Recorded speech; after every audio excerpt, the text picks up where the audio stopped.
السلام عليكم ورحمة الله وبركاته، ازيكم عاملين ايه؟ النهارده راح اعمل البسبوسة بطريقة جميلة جدا وسهلة وبسيطة. زي ما انتم شايفين كده البسبوسة جميلة جدا معانا ودايبة ومرملة معانا كده، وما شاء الله عليها بجد. طريقتها سهلة خالص، مكوناتنا بسيطة جدا جدا. زي ما انتم شايفين كده جميلة خالص يا جماعة بجد. ما شاء الله عليها متماسكة معانا ومنها مرملة ودايبة دوب. ما شاء الله عليها طريقتها، في ناس كتير بتشتكي من البسبوسة بتشقق بتنشف معانا. الطريقة دي جميلة جدا وسهلة وبسيطة وامشي على خطواتي وانت رح تعملي احلى بسبوسة رمضان. ويلا نسمي بسم الله ونشوف الطريقة على طول. مكونات البسبوسة زي ما انت شايفين كده مكونات سهلة وبسيطة. انا معايا هنا كوبايتين من سميد البسبوسة زي ما انت شايفين كده، ومعايا كوباية لبن، معايا نص كوباية سمنة مرملة، معايا نص كوباية سكر زي ما انت شايفين كده، ومعايا ربع معلقة من بيكنج باودر، ما تكترش من البيكنج باودر عشان ما تبقاش عالية قوي، ومعايا هنا يطلع 3 معالق من جوز الهند. انا طبعا راح احضر طبق واحط كل المكونات بتاعتي واشتغل في البسبوسة بتاعتي على طول. زي ما انتم شايفين كده حضرت الطبق، احط كوبايتين سميد البسبوسة. انا البسبوسة دي يا جماعة سميد البسبوسة شارية من العطار، بيبقى ارخص شوية من الكياس.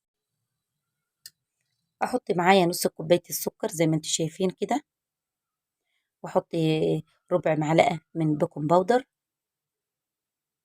واحط جوز الهند، واحط السمنه بتاعتي زي ما انتم شايفين. بس اول حاجه اقلب حلو كده واخلط كل حاجه مع بعضها، وبعد كده نروح حاطه السمنه.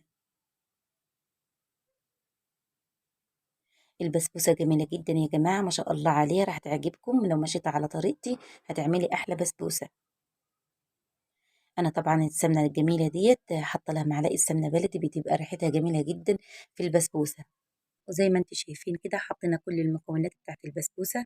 اهم حاجه المرحله ديت تبس حلو البسبوسه بتاعتك عشان السميد يشرب من السمنه ويشرب من المكونات اللي حاطينها، وعشان تطلع معاكي البسبوسة مرملة معاكي ما تبقاش محصولة وناشفة. وبعد ما بسيت حلو كده وخليت السميد شرب من السمنة وشرب من المكونات اللي حطيناها زي ما انتم شايفين كده، وبعد كده اروح حاطة كوباية اللبن. اقلبهاش غير تقليبة بسيطة جدا يا جماعة، دي مش بتحب العجن اللي كتير. زي ما انتم شايفين كده اقلبها يا دوبك اشرب بس كوباية اللبن في السميد، وبعد كده نروح نفضيها في صينية عشان اطولش الفيديو عليكم. زي ما انتم شايفين كده انا دهنه الصينيه بتاعتي بمعلقه سمنه، وبعد كده اروح فردها بايدي زي ما انتم شايفين، واسويها سوايه جميله كده، ونروح خبطها خبطتين كده في الرخامه على الرخامه، تخبطيها عشان ما تبقاش فيها فراغات في النص ولا اي حاجه. بعد كده تحطي المكسرات بتاعتك، تحطي فول، تحطي جوز هند، تحطي اي حاجه حسب راحتك انت في المكسرات. زي ما انت شايفين كده انا راح احط لها مكسرات من فوق. طبعا انا كنت حاطه لها وانا بعجنها كنت حاطه لها جوز هند، مفيش غير بس المكسرات احطها من فوق كده واسويها بايدي كده. وبعد كده نروح حطها في الفرن البوتاجاز، انا مشغله فرن البوتاجاز، واروح حطها في فرن البوتاجاز على طول. وخلاص على كده زي ما انت شايفين البسبوسه بتاعتنا لسه مطلعها من الفرن، ما شاء الله عليها.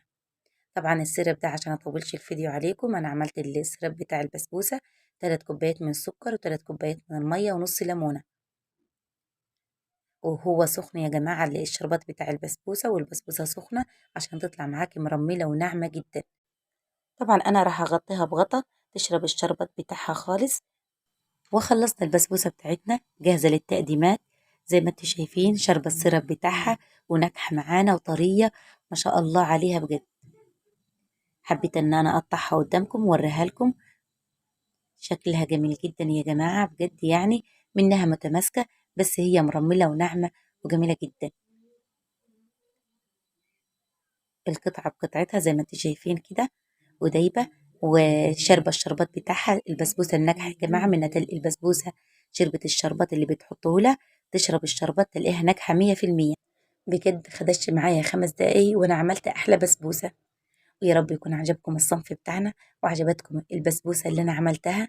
زي ما انتم شايفين كده الشكل واللون بيتكلم على نفسه. امشي على خطواتي وانتي رح تعملي احلى بسبوسة. ولو اول مرة تشوفي قناتي ما تنسينيش في اللايك والاشتراك، واشوفكم في فيديو تاني باذن الله، وكل سنة وانتم طيبين.